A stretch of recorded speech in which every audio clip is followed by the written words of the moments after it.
Angie McQullin is a confidence and career success coach. She helps professionals overcome self-doubt to accelerate their careers and create a life they love. Angie is hired by companies to deliver confidence-related workshops or public speaking events on the topics of resilience, assertiveness, and imposter syndrome, all topics we've regularly encountered on this podcast. In this episode, we're going to focus on the concept of self-worth. So Angie, welcome to the show, and tell our listeners a bit about your journey to become a confidence and career success coach. Okay, so thanks for having me. So in terms of my journey, it kind of fell into place, really. I started off many moon ago, probably going even through my younger years, just kind of knowing that things weren't quite right or wasn't feeling particularly good. Probably hit a turning point around about the age of 19, which I'd probably confidently say was possibly the worst year of my life. So at the age 20, I started seeking professional help. Now, what I got into at age 20 was like therapy. Now, I'm not dissing therapy, but I was in and out of therapy. I'm quite open about my story, by the way. But I was in and out of therapy between the ages of 20 and probably early 30s, like 31, 32. So around about 12 years, not consistently, but dropping in and out of different therapists, whatever. But I just kind of found that although I was finding it a bit frustrating, because although I had this plethora of understanding around my story and who I was and how I was reacting, I was still reacting horribly in different situations, even though I understood so much about myself. So I kind of ceilinged out in terms of what I could learn from that. So I just kind of got to the point where I resigned that life's going to be a bit rubbish and every day is just going to be a bit of a firefight. And then I just randomly stumbled into a coach. And at the time, I'd never even heard of coaching. I just thought a coach was a football coach or a badminton coach or something. Long story short, I ended up enrolling with this guy. And within 4 months, I'd had more of a complete shift around how I felt about myself, how I was operating in the world, not having the horrible reactions that I was having before than I'd had in 12 years of therapy. So at that point, I was completely obsessed. Like I was sold about the impact that it can actually have. So I still intermittently work with him now, nearly 10 years later. But I started realizing that actually the stuff that I was struggling with at the time, loads and loads and loads of people were struggling with it. You don't see it when you're in it, but once you step out of it, it's everywhere and it's rife. So I started thinking, well, why can't I help people in the same way that I was helped, basically? So I trained to become a coach, actually with the same guy. He then coached me to become a coach. And I set my own business up, and that leads me to now. And because I had quite a big corporate background, I do work with a lot of corporates, but I also work with a lot of people in the workspace. They don't have to be like a business that's hired me. It's individuals that are like very highly professional work with me as well. So I work with leaders, C-suite people, directors or senior managers as my one-to-ones in my leadership group. But then I realized there's a lot of people that I could still help in a cheaper way. So I run something called the boot camp as well. And it's like an 8-week program for people that aren't leaders. But a lot of the stuff that comes up is almost identical, whether you're leadership or you're not. These are psychographic issues that people as human beings battle with. And it's an absolute game changer when you see it and change it, basically. And that brings me to where I am now. Thank you very much, Angie. What was it about coaching, Angie, that really lit up the light bulb, if you like? I think the main difference really is, and again, I'm pleased if anybody's listened to this and they've ever had therapy. I'm not being disrespectful towards my mum's a therapist, and I had it for 12 years. It has a good place in the world, but to me, the fundamental difference was in therapy. It's all about going into your background and going into your story and the stuff that happened to you. And I often found that I'd leave a therapy session talking about incidents that happened when I was 13 or 14 or something, and I'd just be reliving that trauma again. I'd be angry again. And it's almost like takes you back there. Whereas coaching is very different in the sense that where are you now? Where do you want to be? And what do we need to do to bridge that gap? So it's not about ignoring the past. It's about accepting the past, but recognizing as a result, you are who you are now. But what do we need to do to fix it, to bridge that gap, to get you to be the person that you want to be? So it's more about doing and understanding and being a bit more brave rather than just analyzing and more analysis in terms of whatever has happened in your story kind of thing. So that to me is the difference. One's backwards, one's forwards. And the one that's forwards, the coaching sort of approach, I know that today you really want to talk to us around self-worth. What kind of impact did that have, that sort of empowering your metacognition of understanding where you are now, where you want to go and how you get there? How did that impact you and your self-worth? Sure. sorry, can you just rephrase the question? What do you mean, how did it impact me? I mean, obviously the impact is that my self-worth blossomed as opposed to remain the same. But I think the difference in terms of the approach, if that's kind of what you're asking, is it's less about just talking everything through. Obviously, when you're with a coach, you do talk. Obviously, you don't sit there in silence. But it's understanding the behaviors in which you're taking and the way that you're understanding a situation is actually fueling the lack of self-worth. So if you're in a situation, like, just take it a very, very basic standard. This is like very, very high level, but even take the most basic of people pleasing. Now, in therapy, you might end up talking around why you hate conflict and what your fears are around what's happened with conflict in the past or whatever. So people just end up kind of analyzing why you hate being in conflict, whereas actually coaching would be more around your stories that you hear in your head around what conflict actually represents, what it actually means, what the analysis, like what the belief systems are that you have around conflict, and how you can actually manage it. So, and not in an aggressive way as well. This isn't about teaching people to go out and be, causing arguments with people, but not being then scared of it, because every time you back away from something where maybe somebody's crossed your boundary, you've basically just disrespected yourself. And a lot of people finger point at the other person. They shouldn't have done that to me. How can they do that to me? Well, if you're allowing somebody to do that to you, you're the one responsible for that, and you're the one then eating up your own confidence and eating up your own self-respect and self-worth, because you're allowing it. So the message that the brain gets is, I'm not good enough to stand up for myself, or I'm not worthy of this, or that person has higher needs or more importance than I do. And if that happens once in your life, it's probably not going to have a big deal on you. But if that becomes a pattern of behavior, then it starts eroding your confidence, because you're forever living in this world that their needs, wants, and desires are here, and your needs, wants, and desires are there, and you're always the inferior person. You're less worthy, you're less important. And once that becomes a narrative in your head, it then fuels extra behaviors that are in alignment with that story. So in coaching, what you first you do is identify what the story is, and then see what behaviors are coming off the back of that story. And then you start, first of all, changing the way you think about it. And secondly, change the way that you react to those situations. So when you can look back the next day, you know that if nothing more, you've respected yourself and you've managed a situation with integrity, where you're respectful to the other person, but you're also respectful to yourself. Whereas if your people are crossing your boundaries, you're not respecting yourself. And that is just, it's reinforcing the lack of self-worth. You talked earlier, Angie, about these reactions and reacting badly. And obviously that then affects your self-worth. Can you give us some really good examples of the way you reacted and how that impacted on you? Well, yeah, I mean, I just talked about conflict. So it isn't just conflict. It makes it sound like all I do is deal with conflict, but it's not the case at all. But let's just stick with that because it's already been mentioned. But even the fear of somebody disapproving, maybe use that as opposed to it being conflict, even just the thought of getting any form of negative feedback or form of constructive criticism, or somebody saying that isn't good enough, or somebody saying that they don't like even something I wear that has nothing to do with anybody else. Anything that was receiving something where I interpreted as I've received disapproval was completely flooring for me years ago, and still is for many people, which is why people are so reactive to things like saying the wrong thing. Sorry, they interpret it as saying the wrong thing, but maybe saying something in the meeting that isn't then well received from somebody else, or going up on stage and doing public speaking and not getting everybody doing a standing ovation at the end, or maybe somebody kind of yawns in the audience, they immediately go, oh, that means that person thinks I'm boring. So immediately it's the way that the brain works and the conclusions that you jump to. So you call out those types of things to understand that actually, for example, if you see somebody yawning in an audience, like it could be a million reasons why they're yawning. It could be that they have been up all night with a newborn baby and they haven't had any sleep, or maybe they've been sick and they just haven't had any sleep, or maybe they found out the night before that one of their close family members are ill and therefore they weren't able to sleep. There's so many reasons why people might yawn, but people, because you've got the narrative of I'm not worthy, the interpretation from that individual becomes that's because they think I'm boring. And then that narrative starts going on a loop in the head. And that's where the anxiety is triggered. And then they're on stage, even under more pressure because there's more eyeballs on them. And they're like crumbling on stage because of this constant need for external validation.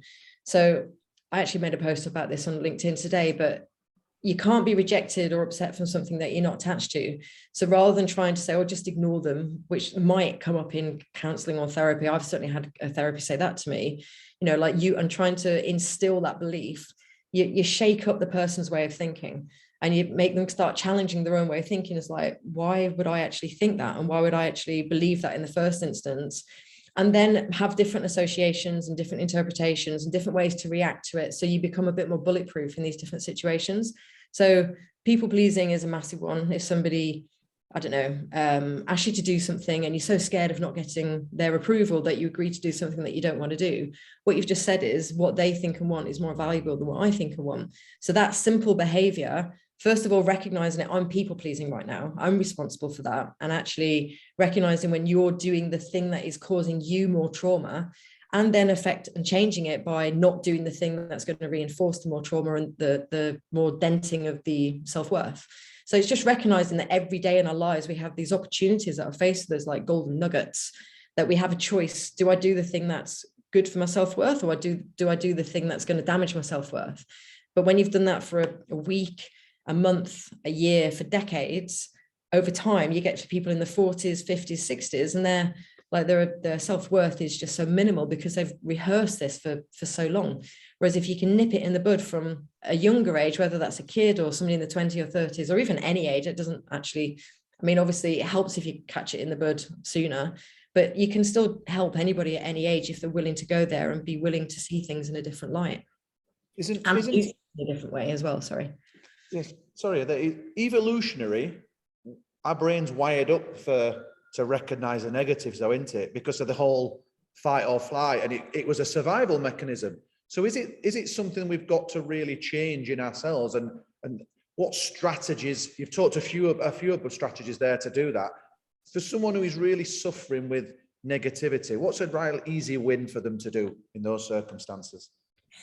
So just going back to the point you made around it's in our DNA, effectively, I would agree with you. It is in our DNA, but it's become too heightened.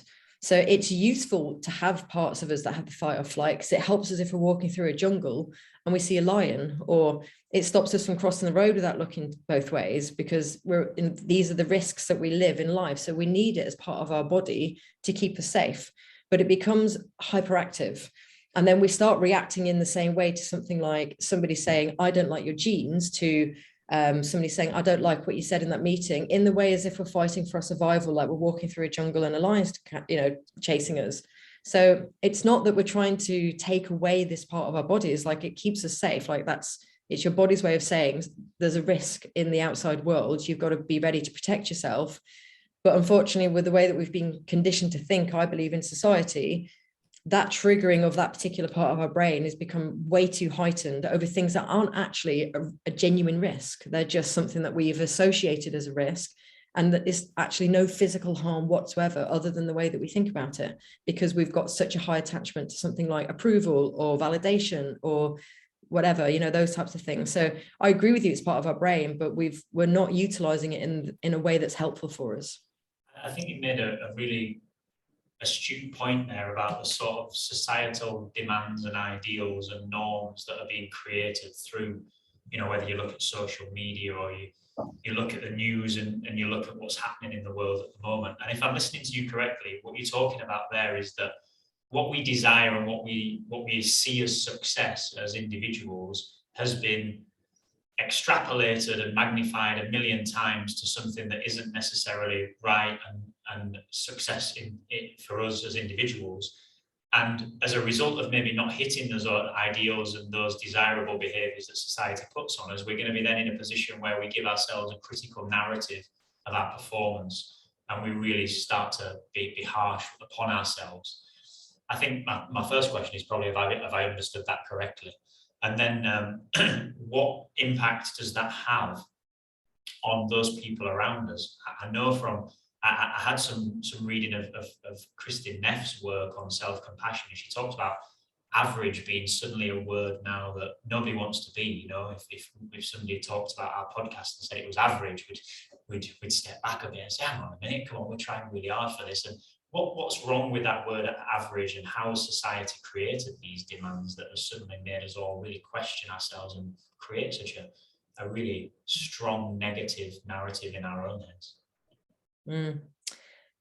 So to answer your first question, yeah, your interpretation is correct. I think fundamentally the problem that we have is that we're trained from a very, very young age, and it's fueled with the things like social media, that we base everything on who we are based on what everybody else says about us and what everybody else thinks about it. So, that's why people get so upset if they make a post and you only get 2 likes, whereas their friend is getting like 150 likes or more or whatever. So everything is based on this external stuff. So when you connect on the inside and you understand your own thoughts, you understand your own feelings, you understand your own values, which is a huge thing that can drive really self-worth behaviors, then it changes your outlook on the world.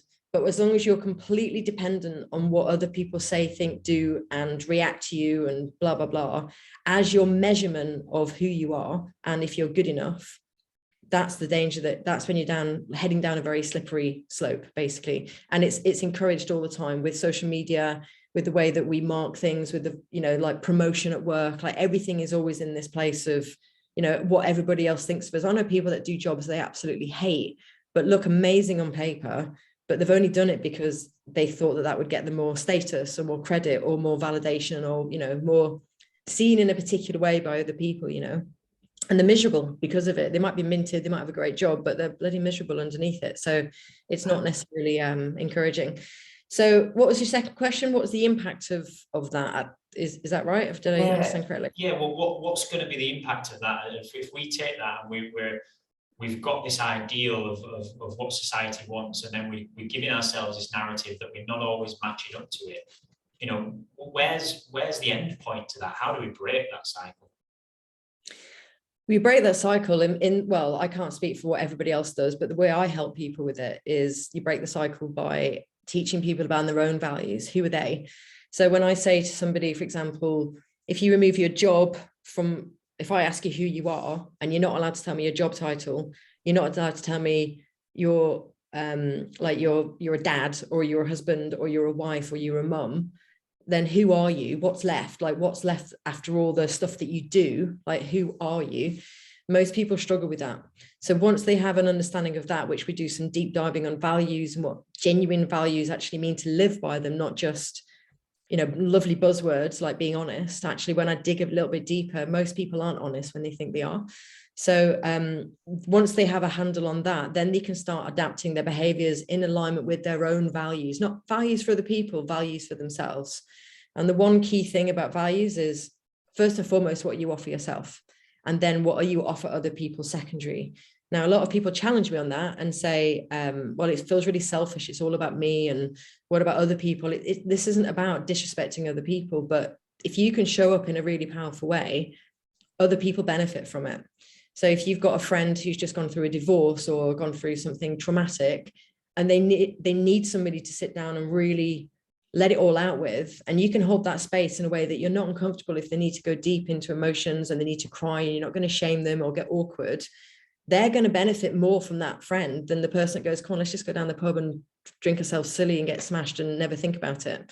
So it's actually if you're showing up as a leader and you've got vulnerability and you're willing to be open and you're willing to be honest and you're completely transparent in what you're thinking and feeling and what you're doing, and you do what you say and you mean what you say, people feel safer around you. Other people benefit from having the trust, having an increased level of awareness of who you are, high level of trust, a high level of connection. You can hold deeper, closer relationships with other people, regardless of whether it's a colleague, whether it's a partner, whether it's your children. You can get deeper with these things when you're able to go there. So other people benefit from you being that person, which is why it's so important that you understand that values are what we offer ourselves first and foremost, and then what we offer other people. We respect ourselves first, and we respect the other person simultaneously. But if we're respecting the other person and disrespecting ourselves, you're going to do damage to your self-worth and your self-confidence. If you're respecting yourself and disrespecting other people, you're also going to do damage to your self-confidence, because you've got this, it might lead to things like entitlement or a belief that you're better than other people just for stupid reasons, like because of something you earn or something, that becomes a toxic thing. So when you actually have this complete balance of I'm important, you're important, you just have a very much more balanced person that's high confidence. Your values explanations there just resonated with me with the words of Gandhi when he talks about words and actions are aligned, they're equal to your values. And we've talked about quite a lot. And my interest here is, Lewis and I are both leaders in school, and we've got unique opportunities to try and get these sort of messages across. What's a really good way in an organization? It could be business, it could be a school, it could be a sports team. How could we really get across a values-driven approach to create that self-worth you're talking about?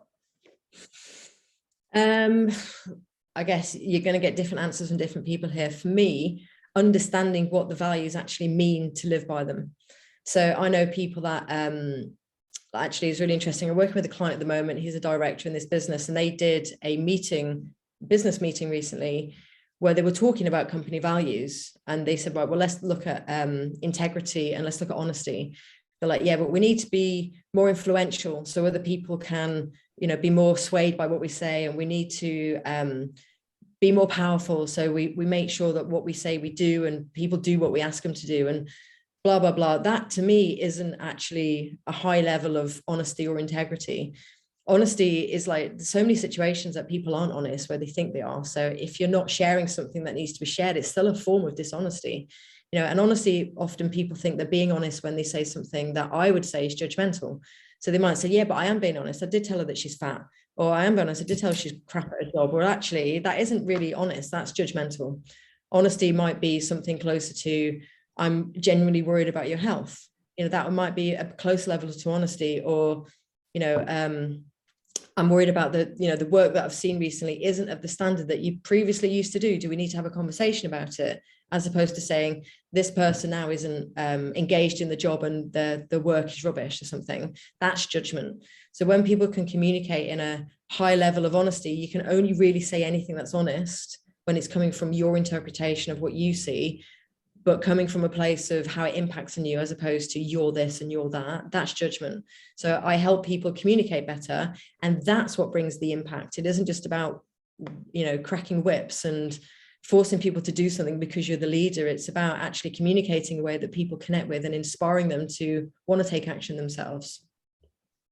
So we're talking a lot there about valuing relationships, about valuing or following your own values as a person, understanding what they are, and trying to avoid, if I've understood rightly, that sort of labeling of giving people something that they've done wrong, rather than actually saying how maybe it's affected you, which will allow them to better understand how it's affected your progress or your self-worth. And I'm just wondering how we start to bring this in with children of a younger age. I read a frightening statistic the other day that as young as grade 3 students, which are year 4 in the British system, they're in a position where grade 3 students are questioning, or their levels of self-worth start to reduce at around that age. And to put that into context, that's at 8 years old. So we have children as young as 8 whose self-worth is starting to be affected. What can we do to allow children of that young age to understand the power of positive relationships, of not labeling people around them, of understanding their values and trying to live to them? It's a difficult question, because I don't think it would just be like, just do this and then everything is fixed and healed. For me, that particular answer would take a bigger approach. I think they need to change the approach in the schooling system to change it away from the way that it does work, and the way that we are compared to each other, and the way that the kids are graded in particular ways, and this is good enough, that isn't good enough. And parents need to be aware of it as well. And the difficulty is, because parents are now any parent has brought a child into the world, they went through the same education system, and their parents did, and their parents did. So even if the child is given that in the schooling system, they're going to go home and they're still going to be faced with the same thing. I think that schooling needs to actually be more aware of the things that children offer as skills, rather than your bog standard, you need to learn this and you need to learn that. So for example, when I was at school, I was a right old chatterbox. And I went to school, and my best mate, who I'm still best mates with, we were just by coincidence in the same class for everything, in the same set for everything. We always used to sit next to each other. And my school reports, I've actually made videos about this, but my school reports were identical. along the lines of Angie's a pleasure having class, or Angie works hard in class, but she spends far too much time talking to Matty, and she spends far too much time talking to Matty. Now, Matt and I are still best mates, and we still talk like to the trees come, like to the cows come home, whatever. But the point is that nobody ever said to me, Angie's a natural at talking. She maybe needs to consider a career in doing something where she's talking. And like, here I am, and I basically talk for a living. I'm forever my clients. I'm forever talking on stage. I'm always running workshops. I'm making videos where I'm talking. I'm being asked to do an interview because I'm talking. Nobody ever said that to me. I was just reprimanded for it. So I left school thinking that being able to talk in quite a, dare I say it myself, fairly articulate way was actually a bad thing. And I was basically shamed for it and told to be like quieter and not to be so disruptive. And I was told off for this, as opposed to being encouraged for it. But every said, well, what do you want to be? And all the jobs at school, it's be a doctor, be a dentist, all these recognized jobs. Actually, when you go out into the world, there's loads of jobs out there that you're not even aware of. I didn't know there was, unsurprisingly, when I went into the corporate space initially, I had a job as an account manager where my job was to go on site and build relationships with people because I'm good at talking. So everything that I do has come down to my verbal ability. I'm not naturally good at writing. I'm dyslexic. I can write and I can write good articles, but it's slower for me. It's painful. I get frustrated with it. Stick me on a podcast and I'll talk the hind legs of a donkey.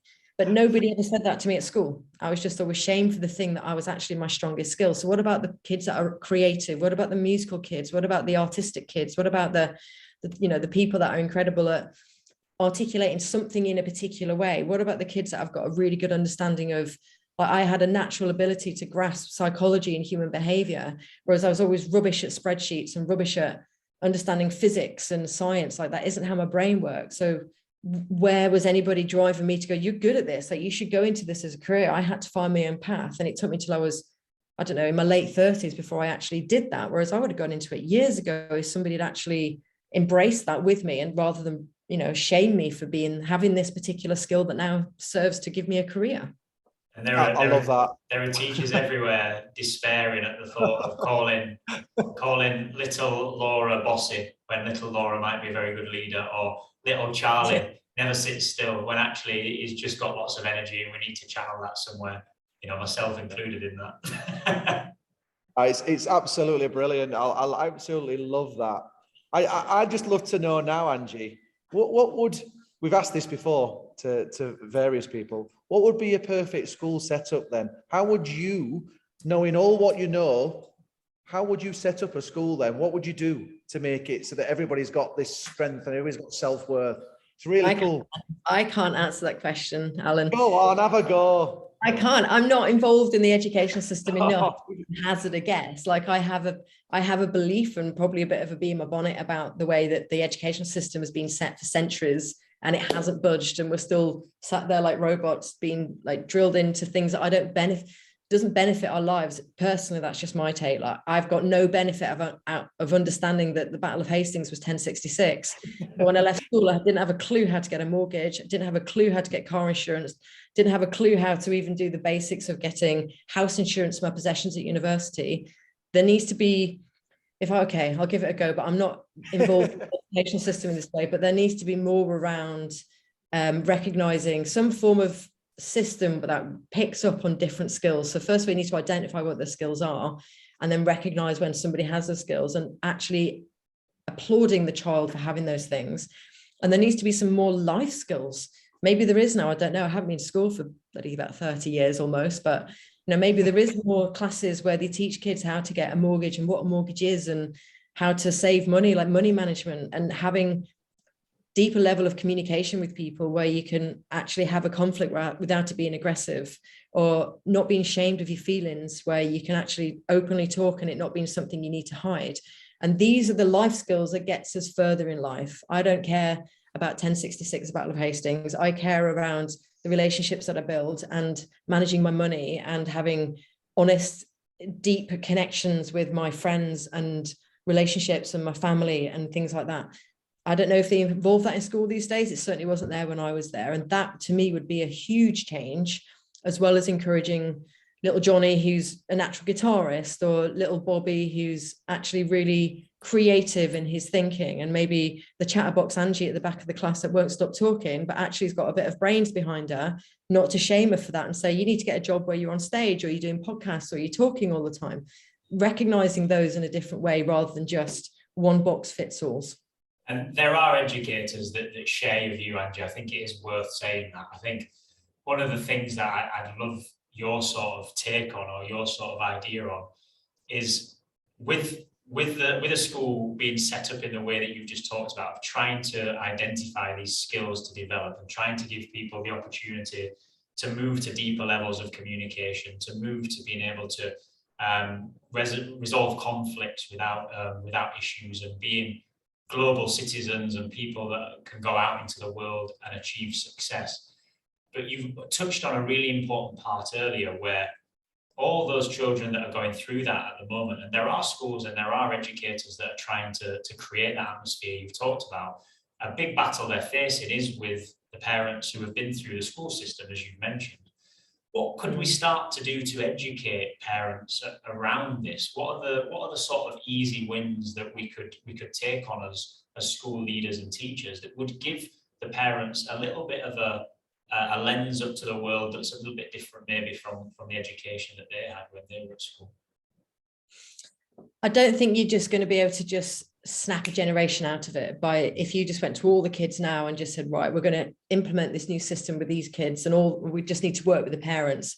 I don't think that would be, I think that's a hell of an ask. That's a lot of parents, and that's a lot of conditioning of the way that we think. I think it would be gradual over time. I mean, maybe by the time it was fully in place and working beautifully, it might be beyond my years on this planet. I don't know. So I don't think there's a quick fix solution to it, because you can't change anybody unless they want to change.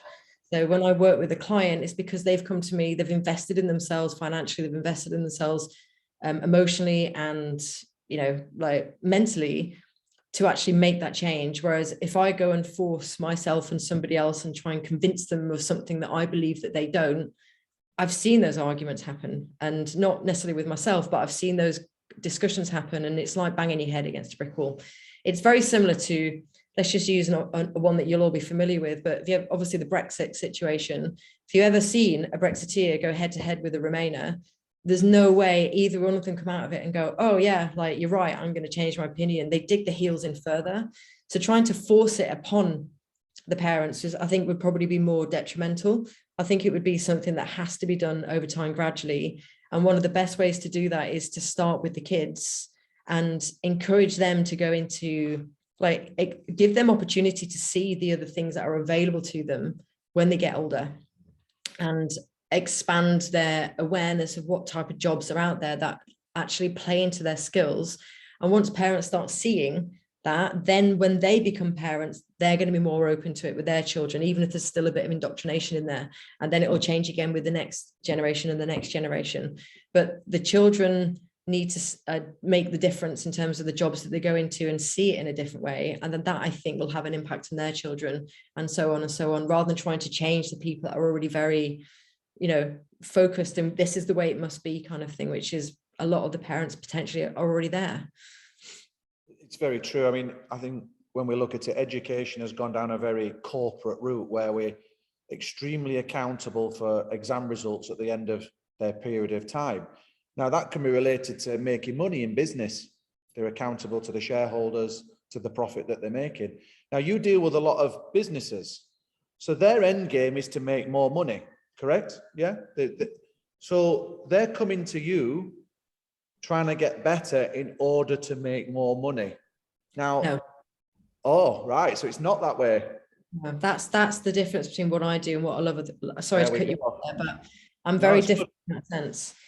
So, and I make that very clear when I work with the people that I work with, whether it's a business and I work with a number of their employees, or if it's an individual and I work with one or two, or if it's just in somebody paying out the back pocket that they might work for somebody, but their company doesn't even know that they're working with me. Okay. There's a lot of exec coaches out there and leadership coaches that actually say, like, if you do it this way, you'll get more promotion, you'll make more money, you'll get a bigger bonus, the business of that. I hate all of that stuff. I'm not driven. That doesn't excite me in the slightest. That's the stuff that I know causes more damage. I say to people very clearly, if you want to work with me, I'm not going to sit here and say you'll get promoted. I'm not going to sit here and say you'll get a bigger bonus. But what I will say is that if you do the work in which we talk about, I'm very, very confident that you'll feel happier. You'll feel more connected to yourself. You'll have a better relationship with your wife or husband. You'll have a better relationship with your kids. You'll feel more confident at work. You'll be able to handle conflict better. You'll feel more like fulfilled in what you do. And when you show up in a different way at work, generally it's not about pushing yourself forward, it's about taking your foot off the brake. And most people are holding themselves back because of limitations around what people think of me, or if I do this thing I might get sacked, or I can't do this thing because people might judge me, or whatever they're trying to avoid. As a result, they end up playing small. So normally, as a side impact or a side effect, people do become better leaders because they're not holding themselves back in the same way, and they show up as a more effective leader. However, that isn't the motive of why they sign up for me, or with me, should I say. That's a side effect as opposed to the motive. The motive is for them to feel better in themselves, much more confident, less imposter syndrome, less self-doubt, more self-worth, and just a calmer existence, like less of that firefighting. I'm going to go to bed tonight and worry about the meeting tomorrow, or sleepless nights and 18-hour days. Like all of that stuff stops happening because they recognize that it's their values that they start living by, not the corporate pressure and image that they previously were driven by. So you've talked about earlier about pressures from above, where it could be it could be bonuses, or it could be where they've got to be held to account to targets.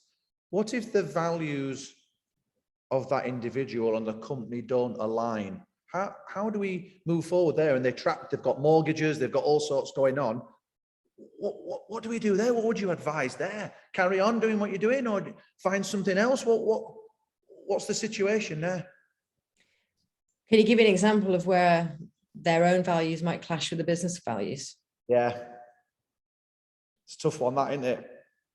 I mean, how could they clash? It would either mean that they're not living by the values in the business, or I don't know, like values are good things, right? So it would mean that either the business isn't the integral business that they're suggesting that they are, and it's just a front, because often businesses use these are our values as their kind of sales pitch, but actually when you work for them, they don't do anything like that.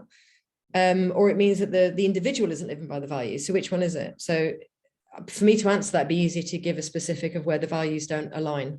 Okay, so in our careers, we've encountered teachers, individuals, people who've worked in schools who don't behave in the way that the values of the school are put forward. So you've got your mission and vision, and they're not living those in their life in their way they are at school. So they're basically they're not going to be in that environment where they feel they're not going to be themselves. If you get what I mean, they're not able to be themselves because they're not living to the school values. They're something totally different. So what are the school values that they're not living by? So it could be something, you could use those key words. They might be like they're not being honest, or they're not what's the word? They're not committing to the extracurricular program. They don't believe in a holistic approach. They might be very educational, driven for results. So it's not living by what the actual mission and vision of the school is. And this is where I find it very important to have clarity in what values actually are. Because if your values are based around performance, that's not a value. That's an outcome. That's a performance-based metric. Whereas you can live by your values and work your butt off because you've been integral, because you've been honest, and because you've been all of those things and still not get the result. Or you can be an absolute arsehole and get a result. Whereas actually the first one is living by your values. The second one is output related, and values are never output related. It's about who you be, who you are, and how you operate in that moment. So if they're going to work and the company says honesty and they're not living by honesty, that's different from basing it on actually metrics. So even if you're living in a world where everything is metric based, that isn't a value based environment. So you can still show up in that environment living as just being yourself. It's not about results. It's about how you feel about who you are. And that's the fundamental difference. So if you're going into an office where you have to feel that you've got to wear a game face, that's absolutely my bag of how I'd help people, of not wearing the game face. And they would show up just because they're in a room full of people that won't be honest. That doesn't mean that they can't be honest. If I turn up in a room full of people taking drugs, it doesn't mean I've got to take drugs. I can be the inspirational person of, I'm going to be who I am regardless of how you guys are. And that's independence, that's self-worth, because this is what I'm doing it for me, not doing it for you. That's also incredibly brave, isn't it, to be able to be the person that does that? And how does that impact that wider idea of belonging? Because sometimes being that brave person and that lone voice that is sticking to their values doesn't necessarily mean that you fit in the short term. How do you get through that uncomfortable period? What kind of things can you do to allow people to understand that this is who you are, and to accept you, and for you to start to feel like you belong in maybe a place that's quite hard for you to feel that to start with? Mm-hmm. So first of all, bravery is a value in its own right. So it's of no surprise that you just said that takes bravery. Absolutely. So if it takes bravery to be who I am, then so be it. I'd rather be who I am and show up in that way, because the fact that you've even said if you have to be that person might mean that you don't fit in, would mean that the measurement of success is based on fitting in. Whereas when you change the measurement of success being on who I actually am, that's my measurement of success. That's where your confidence comes from. It's because people are constantly not being who they are to fit in, that is causing, exactly a perfect example, is causing the damage to the confidence. So we've got a society of people lacking in confidence because they're not being who they really are in order to fit in. I would rather not fit in and be who I am than not be who I am just to fit in, because it is such, you basically just said yourself, I'm not good enough for who I am, and I have to be somebody I'm not to get your approval. So therefore you're saying the other person's measurement system of thoughts of me is more important, and who I am is bad. I have to be something else in order to get your approval, because that's more important than me being who I naturally am. That in its own right and own behavior will be crucifying for people's self-worth and confidence. Cool. So it's powerful stuff, and I'm not saying it's easy, but this is the problem. This is exactly the problem of why people have that issue. Now, if it ended up, and what I've often found is that when people show up in that way, people connect with it. People make an assumption that if I go in there and I be who I am, they're all going to hate me. How do you know that if you haven't tried? Actually, you might go in there and people go, bloody hell, I love this person you're becoming. I want to be more like that. And that's exactly what happened to me. I was a massive game face wearer for years and years and decades. And then after working with my coach, it's like, okay, this is who Angie is. And I found that I started inspiring people more. My relationships got deeper. People actually respected me more. Less people challenged me on crossing my boundaries. And actually other people started being more open around me, because I kind of set a precedence of it's okay to be this, and people like it. They warm to vulnerability, they warm to honesty, they warm to, transparency, they warm to being calm in conflict, they warm to all those things, or calm in difficult conversations, not necessarily conflict, but just like an awkward conversation. People are warm to that. People are inspired by that. And I love that idea of being who you are, not necessarily, and you've used that phrase a few times, game phase. How often do you speak to people that are one person at work and a very different person outside work? And like you say, to a certain extent, there's going to be an appropriateness to behaviours, of course, that need to happen at work and don't. But so often you do hear that idea of a game phase, and I need to be one person at work and one person outside work. Alan and I talk a lot about a work-life balance. And that idea of if you're actually being yourself, that's a very fluid sort of movement between one and the other, because you at work should essentially be the person that you are at home, but adapted for that environment. Would that be correct? And what kind of things can actually start people to understand that that's allowed, and that's good, and that's something that will really improve your self-worth? I would say in my line of work, I'd say it's 99% of the people that I work with have a different version of them at work versus the version of them at home. Now, there are the key thing that I'm trying to say here is that I have to make this very clear, that your values don't change. So in my olden years, before I had my own journey, if you'd have asked like, who is Angie? And you'd have asked my sports team, my best mates, my friends, my teachers, my workmates, like my family, every one of them would have given you a different version of who I was, because I was showing up as a different version based on what environment I was in. I was constantly adapting. Please like me. I want to be liked. And I was just constantly performing as like an accomplished actress in all these different environments. Now I'm confident to say that whoever you ask in whatever social circle, even if they don't know each other, they'll give you a fairly like equal measure of who I am. Now, when you live by your values, it doesn't mean that your behaviors don't change. What it means is your values don't change. And it might mean a different behavior on top of that. For example, if I'm hanging out with my best mates, drinking a bottle of wine, and we're all having a good time, my values are still, I'm still going to be honest. I'm still going to be integral. I'm still going to be brave if I need to. I'm still going to be like, I don't know, all the other values, empathic if I need to be caring and kind. All of those things won't change. But the behavior in which I am in that environment when I'm drinking wine with my best mates might be very different than if I'm at somebody's funeral. But my values haven't changed in that situation, but how I behave in that situation, because it would feel out of integrity for me to show up in a funeral and I'm like, way, and all jazz handy and having a laugh. That would be inappropriate in that environment. But it doesn't mean my values have changed. Like if I'm with my friends, it's not going to be a surprise to them if I drop a few F-bombs, whatever. But I'm not going to do that if I'm with my friends and they're with their 3-year-old child. Yeah. And that isn't because I'm doing it for the child. It feels wrong for me to swear like that in front of a child. But if I'm with my 40-odd-year-old friends and there's no kids there, then yes, it's not offensive at all. But that wouldn't be appropriate, and it would feel out of alignment for my values for me to do that. And as a byproduct, the child benefits as well. But it's because I'm in check with myself that I wouldn't do that. But my values are still the same. So it's doesn't mean that people often say things like, well, you're trying to say I'll go to work in jeans and trainers. Like, no, not if that isn't the company that you've signed up for. You've chosen to be part of that company. It's when you go into a meeting and you bite your tongue because you're scared that you're going to get judged or you're going to get disapproval if you share something that's maybe a bit controversial of opinion.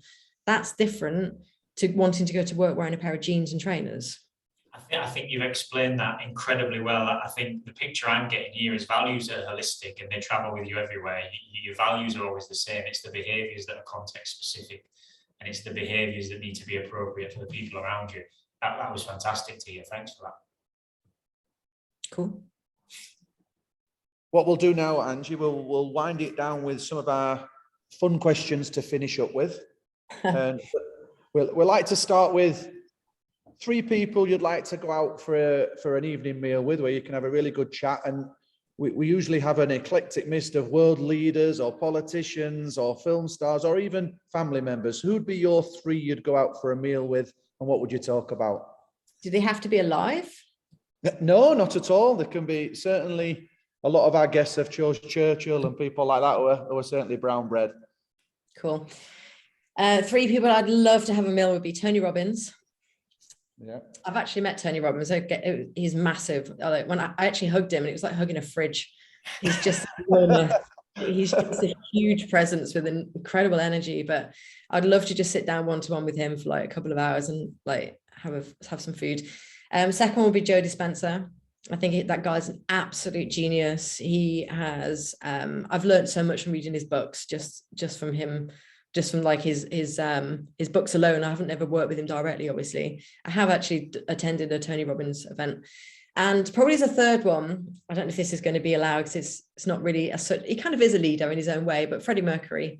I'd love to hang out with Freddie. Like he was my childhood idol, got me into my music. I was just Queen mad. And he's so flamboyant and so eccentric, but also just really cool and incredibly talented. And because he was just such a massive part of my childhood, I'd love to hang out with Freddie for a couple of hours, but obviously that's unlikely to happen now, I think. Three cracking choices there. And I think there'd be another conversation altogether about Tony Robbins. I imagine that man's an absolute enigma, isn't he, to meet in real life? Incredible. I love him, but you know, the event I went to, he didn't have any scripts he was using, no prompts, and he talked for 12 hours a day. Just fluidly, and it flowed like clockwork, and his energy, the way people connect with him, like he's just such a big presence. 13,000 people, you know, one person on stage, and the whole room is just grilled, and the day would fly like that.